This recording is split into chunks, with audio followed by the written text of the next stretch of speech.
محمد عاطف رشید فیصل آباد سے پوچھتے ہیں، میری گولڈ کی دکان ہے، سارا دن دکان میں بیٹھا رہتا ہوں مگر کوئی گاہک نہیں آتا، اس کے لیے قرآن و حدیث کی روشنی سے میری رہنمائی کر دیں۔ ایک صحابی نے اللہ کے محبوب صلی اللہ علیہ وسلم سے اپنے فقر و فاقہ کی، تنگ دستی کی شکایت کی۔ آپ نے فرمایا، میں آپ کو یہ عمل بتاتا ہوں، اگر آپ اس عمل کو کریں گے تو آپ کی تنگ دستی، آپ کا فقر و فاقہ یہ ختم ہو جائے گا۔ اس صحابی نے عرض کیا، آپ مجھے ضرور بتا دیجئے۔ بلا یا رسول اللہ صلی اللہ علیہ وسلم، آپ مجھے ضرور بتائیے۔ آپ نے فرمایا، پھر سن لو، آپ جب گھر سے نکلنے لگو اپنی دکان میں جانے کے لیے، آپ کا جو بھی کاروبار ہے، جاب ہے، کاروبار ہے، بزنس ہے، آپ کسی جگہ پر بھی کام کرتے ہیں، تجارت کرتے ہیں، گھر سے جب آپ نکلو تو یہ 5 صورتیں پڑھ لیا کرو۔ بسم اللہ الرحمن الرحیم کے ساتھ ان 5 صورتوں کو پڑھ لیا کرو۔ اس صحابی نے عرض کیا، حضور مجھے ضرور بتائیے وہ کون سی 5 صورتیں ہیں۔ آپ نے فرمایا، سب سے پہلے بسم اللہ الرحمن الرحیم کے ساتھ سورۃ الکافرون پڑھ لیا کرو۔ بسم اللہ الرحمن الرحیم، قل یا ایھا الکافرون لا اعبد ما تعبدون ولا انتم عابدون ما اعبد ولا انا عابد ما عبدتم ولا انتم عابدون ما اعبد لکم دینکم ولی دین۔ صحیح مخارج کے ساتھ، صحیح ادائیگی کے ساتھ سورت کو آپ گھر سے نکلتے وقت پڑھ لیا کرو۔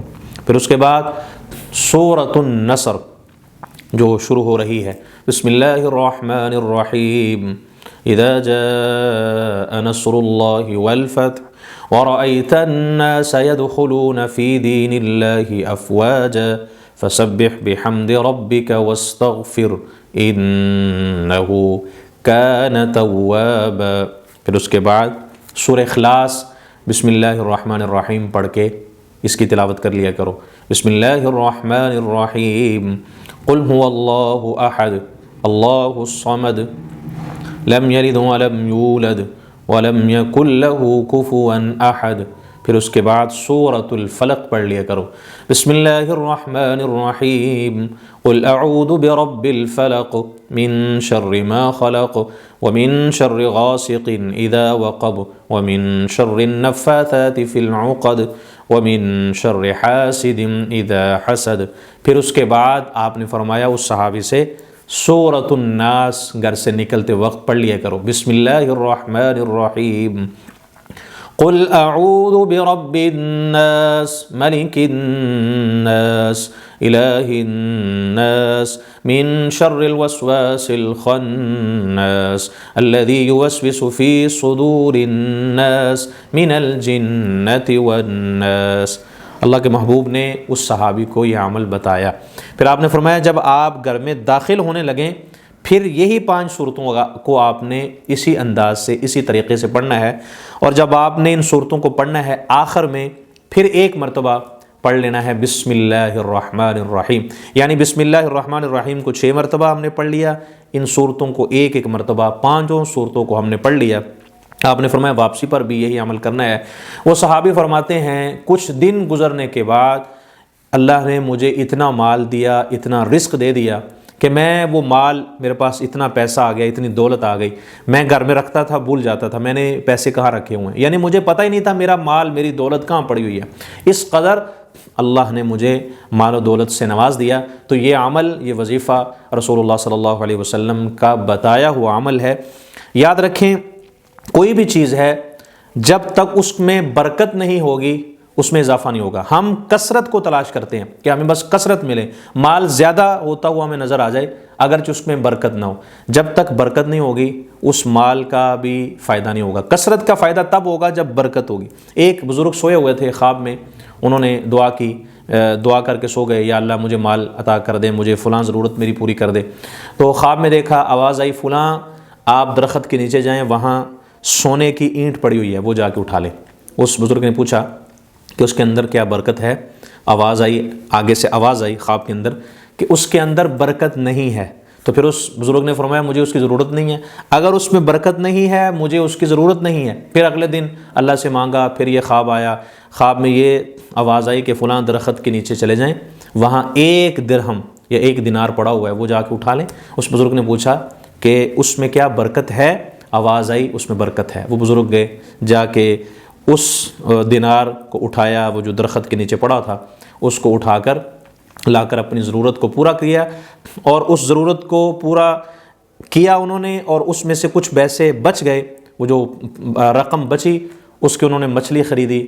مچھلی خرید کر گھر میں کوئی مہمان آئے تھے ان کو کھلانے کے لیے مچھلی لے کر آ رہے تھے، جب گھر میں پہنچے اہلیہ نے مچھلی کا جب پیٹ چاک کیا، اس کی جب صفائی کرنے لگے، مچھلی کو جب بنانے لگے تو اس مچھلی کے پیٹ سے ایک ہیرا نکل آیا۔ ہیرے کی قیمت اس وقت اتنی تھی کہ وقت کا بادشاہ بھی اس کو خریدنے میں خریدنا اس کے لیے مشکل تھا، اتنی اس کی قیمت تھی۔ تو وہ ہیرا پھر فروخت ہوا، پھر وہ بزرگ جو تھے وہ اس علاقے میں، اس شہر میں سب سے زیادہ مالدار ہو گئے۔ تو ہمیں پتہ چلا کہ جب ہمارے کام میں برکت ہوگی، تھوڑا عمل ہو اس میں برکت ہو۔ سیدنا فاروق اعظم رضی اللہ تعالیٰ عنہ 1000 نفل پڑھتے تھے، 1000 نفل کے ساتھ 2 نفل اور پڑھ لیتے۔ کسی نے پوچھا یا حضرت 1000 نفل کو تھوڑا تو نہیں ہے، آپ 2 نفل ساتھ کیوں پڑھ رہے ہیں؟ تو سیدنا فاروق اعظم رضی اللہ تعالیٰ عنہ نے فرمایا، رہے بھائی اللہ تعالیٰ کی ذات بے نیاز ذات ہے، اگر نہ قبول کرنے پہ آئے تو 1000 قبول نہ کرے، مسترد کرنے پہ آئے 1000 مسترد کر دے، اور اگر قبول کرنے پہ آئے تو 2 نفل ہی اپنی بارگاہ میں قبول فرما لے۔ تو ہمیں پتہ چلا چھوٹا عمل اگر اللہ کے دربار میں قبول ہو جائے، اس میں برکت ہو، تو وہ عمل چھوٹا نہیں ہوتا بلکہ وہ بہت بڑا عمل ہوتا ہے۔ اسی طرح آپ نے واقعہ سنا، فاحش عورت ساری زندگی جس نے گناہوں میں گزاری، برائی کے ارادے سے آج بھی جا رہی ہے، راستے میں دیکھا کتا پیاسا ہے، پیاس کی وجہ سے ایڑیاں رگڑ رہا ہے، اس فاحش عورت نے اپنا دوپٹہ اتارا، جوتے کے ساتھ باندھ کر کنواں پاس تھا وہاں سے پانی نکال کر کتے کو پلایا، کتے کو جیسے ہوش آ گیا، اللہ کی رحمت کو جوش آ گیا، اللہ نے معاف کر دیا۔ تو خلاصہ کلام یہ ہے کہ جب ہم برکت تلاش کریں گے، چھوٹا عمل اس لیے ہمیں نہیں چھوڑنا چاہیے کہ یہ چھوٹا سا کام ہے، ہو سکتا ہے اللہ نے اسی کے اندر برکت رکھی ہو، اسی کے اندر اللہ تعالیٰ نے آپ کے لیے خیر و برکات کا سبب رکھا ہو، تو اس لیے یہ عمل اللہ کے محبوب نے اس صحابی کو بتایا، وہ صحابی مالدار ہو گئے۔